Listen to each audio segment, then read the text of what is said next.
Hi hello friends, எல்லாருக்கும் வணக்கம். இன்னைக்கு நம்ம பார்க்க போற வீடியோ எதை பத்தினா 5 லட்சம் முதலீடு பண்ணி 1 கோடி சம்பாதிக்க முடியுமா அப்படின்றதான் நம்ம பார்க்க போறோம்.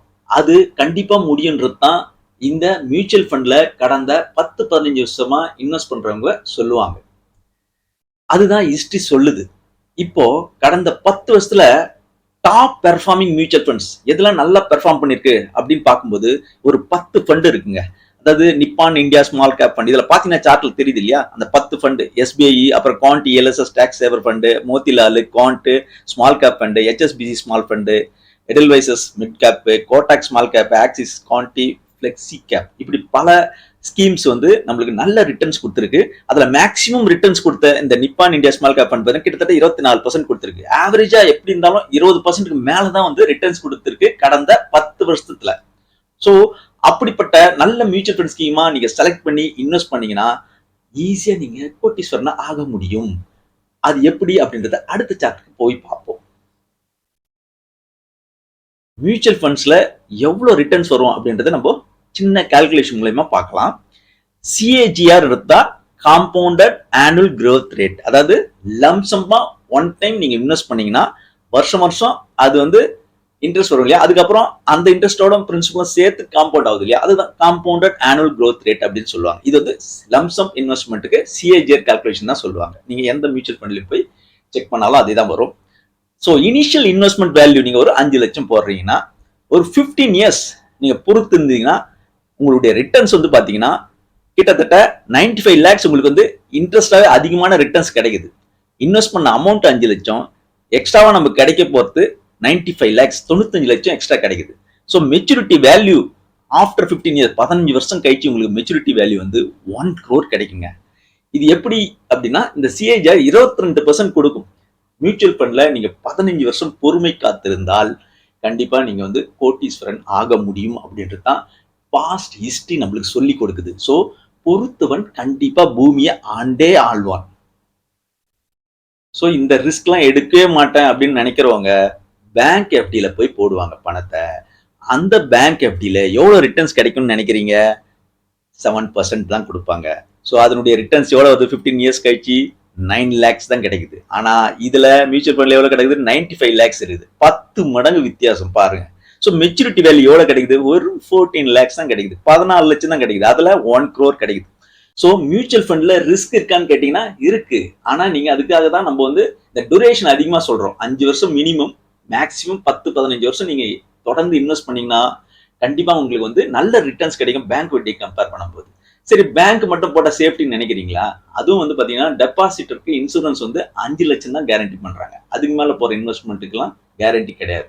ரெண்டாவது, அதுல வந்து பாத்தீங்கன்னா அது வந்து ஒரு ஆர்பிஐ கண்ட்ரோல். ஓகேங்களா? எத்தனோ பேங்க் மூட்டு போயிருக்காங்க, திரும்ப டெபாசிட்டோட பணத்தை வந்து கஷ்டப்பட்டு வாங்கியிருக்காங்க. ஓகேங்களா? அதெல்லாம் நடந்துதான் இருக்கு. ஓகேங்களா? ஸோ பேங்க் வந்து ஒரு ஆர்பிஐ கண்ட்ரோல்ல இருக்கு. அதே மாதிரி மியூச்சுவல் ஃபண்ட்லாம் வந்து செபி கண்ட்ரோல்ல இருக்கு அப்படின்றத நீங்க புரிஞ்சுக்கணும். ஓகேங்களா? சோ இது வந்து பாத்தீங்கன்னா லம்சம்மா ஒரு 5 லட்சம் போட்டு 1 கோடி எப்ப ஆகும் அப்படின்றத நம்ம பார்த்தோம். ஓகேங்களா? அடுத்ததா நம்ம வந்து மாசம் மாசம் எஸ்ஐபி, அதாவது சிஸ்டமேட்டிக் இன்வெஸ்ட்மெண்ட் பிளான் சொல்லுவாங்க இல்லையா, ஆர்டி மாதிரி பேங்க்ல எப்படி ஆர்டி மாசம் மாசம் கட்டுறோம், அது மாதிரி மியூச்சுவல் ஃபண்ட்ல இன்வெஸ்ட் பண்ணா அதுல எவ்வளவு ரிட்டர்ன்ஸ் கிடைக்கும், எப்போ வந்து அதுல கோட்டீஸ்வரன் ஆக முடியும், மாசம் வந்து நீங்க வந்து ஒரு 10,000 இன்வெஸ்ட் பண்ணீங்கன்னா எப்போ கோட்டீஸ்வரன் ஆகலாம் அதுல அப்படின்றது இந்த கால்குலேஷன் உங்களுக்கு சொல்லியிருக்கேன். சோ கடந்த 10 வருஷத்துல டாப்பா பெர்ஃபார்ம் பண்ண இந்த நிப்பான் இந்தியா ஸ்மால் கேப் ஃபண்ட்ல நீங்க எஸ்ஐபி மூலியமா பணம் போட்டிருந்தீங்கன்னா உங்களுடைய ரிட்டர்ன்ஸ் இங்க வந்து XIRRன்னு சொல்லுவாங்க.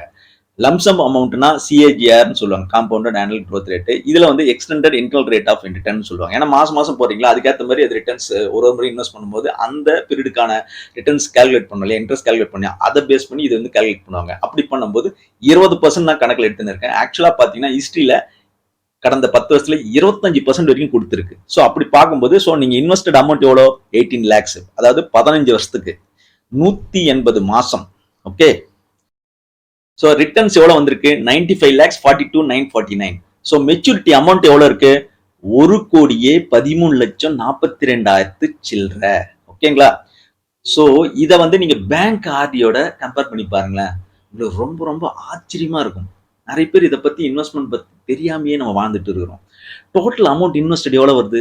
18 லட்சம் தான். அதே இன்ட்ரெஸ்ட் எவ்வளோ ஏர்ன் பண்ணியிருக்கோம்? ஆர்டி எவ்வளோ குடுக்குறாங்க பேங்க்ல நினைக்கிறீங்க? 6.5% தான் குடுப்பாங்க. அதுக்கான ரிட்டர்ன்ஸ் எவ்வளோ? இன்ட்ரெஸ்ட் எவ்வளோ தெரியுமா நம்மளுக்கு கிடைச்சிருக்கும்? 12,42,000 தான் கிடைச்சிருக்கும். ஸோ டோட்டல் மெச்சூரிட்டி வேல்யூ வருது.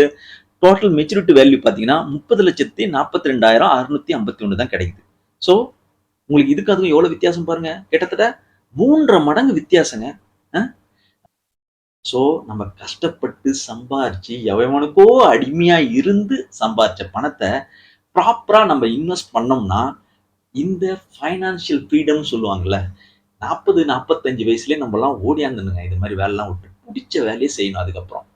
ஓகேங்களா? ஸோ அதுக்கு சிறந்த ஒரு வழி தான் இந்த மாரி மியூச்சுவல் ஃபண்ட் ஸ்கீமு. இல்ல உங்களுக்கு எது பெஸ்ட்டா தெரியுதோ, ஒரு நல்ல செபி ரிஜிஸ்டர்ட் ஃபைனான்ஷியல் அட்வைசர்கிட்ட போய் கேளுங்க. நெறைய படிங்க. ஃபைனான்ஷியல் பேப்பர்ஸ்லாம் நெறைய படிங்க. டிவில CNBC, ET Now, NDTV Profit அதே மாரி பேப்பர்ல பார்த்தீங்கன்னா, Economic Times, Financial Express, Moneycontrol இது மாரிலாம் போய் பாருங்க. எல்லாமே அதுல இருக்குங்க. நீங்க பார்த்து தெரிஞ்சுக்கலாம். கொஞ்சம் கொஞ்சமா நாலேட்ஜ் வளர்த்துக்கினே இருங்க. டெய்லி ஒரு 1/2 அன் ஹவர், 1 ஹவர் ஸ்பெண்ட் பண்ணுங்க. கண்டிப்பா நீங்க வந்து நல்ல ஒரு இன்வெஸ்டரா ஆயிடுவீங்க. ஓகேங்களா? ஸோ இந்த வீடியோ உங்களுக்கு பிடிச்சிருந்ததுன்னு நினைச்சீங்கன்னு வச்சுக்கங்களேன், லைக் பண்ணுங்க, சப்ஸ்கிரைப் பண்ணுங்க, உங்க ஃப்ரெண்ட்ஸ் ஃபேமிலிக்கெல்லாம் ஷேர் பண்ணுங்க. கூடவே பெல் நோட்டிஃபிகேஷன் தட்டி விடுங்க. அப்பதான் நான் அடுத்தடுத்து போடுற வீடியோ உங்களுக்கு வந்து சேரும். நன்றி, வணக்கம்.